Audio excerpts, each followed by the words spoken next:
Alright, so the series of events go like this. The Zionist entity were the first one to strike the Iranian consulate in Syria. Iran responded by launching strikes towards the Zionist entity, which barely caused any damage anyway. Their consulate being struck means that they have a right to defend themselves. However, all the condemnation and fingers were pointing against Iran, even though it was Iran's consulate that got struck.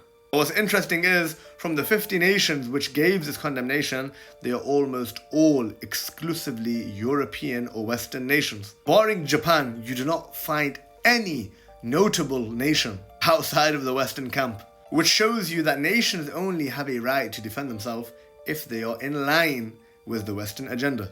I mean, don't take it from me. Listen to what David Cameron's got to say. Reckless and dangerous thing for Iran to have done, and I think the whole world can see all these countries that have somehow wondered, well, what is the true nature of Iran? It's there in black and white. What would Britain do if a hostile nation flattened one of our consulates? Well, we would take the very strong action.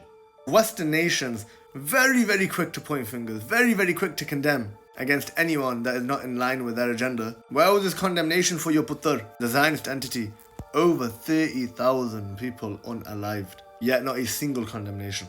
And all this is ongoing as there is an impending invasion into Rafah, which, if there hasn't already been, will be a humanitarian catastrophe. This is a kind of hypocrisy and double standard that we have seen since the beginning of October.